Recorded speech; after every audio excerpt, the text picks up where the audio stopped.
Na-corner lang ang suspect matapos tamaan ng bala sa likod at nakuhanan din siya ng granada.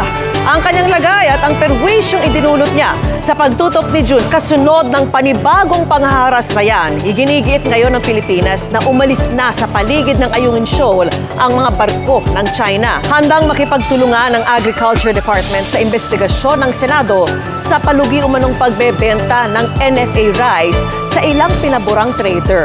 Mitya yan ng naunang pagsuspende ng Ombudsman sa mahigit 100 opisyal ng NFA. At nakatutok si Ivana Cam, mabilis ang pagmahal ng bigas nitong Pebrero sa loob ng 15 taon.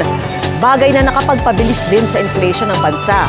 Sabi ng Agriculture Department, magmumura na po ang bigas pero sabi po ng NEDA, posibleng magmamahal ang pagkain dahil sa epekto ng El Nino. At sa ating ulat panahon, hindi pa po opisyal ang tag-init season pero ramdam na ang mainit na panahon sa malaking bahagi ng bansa ngayong araw. Dahon ng ampalaya bilang gamot, isa lang yan sa 4 na herbal medicine na pasado na sa clinical trials na tumagal ng hindi bababa sa sabon panlaba. Ibinebenta sa halagang 800 piso kada 10 sachet. Marami raw nabudol niyan dahil sa kakaibang estilo ng pabobola.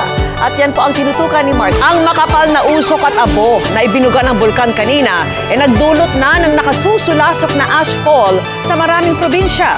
At nakatutok si June Veneracion. Kinumpirma ng Philippine Statistics Authority na walang record ang mahigit 400 pangalang tumanggap ng confidential funds mula sa DepEd sa ilalim ni Vice President Sara Duterte. Ilang bagong resibo pa ang kinwestiyon ng mga kongresista dahil sa hindi magkakatugmang pangalan at pirma. At Simulan na ang ating tagumpay.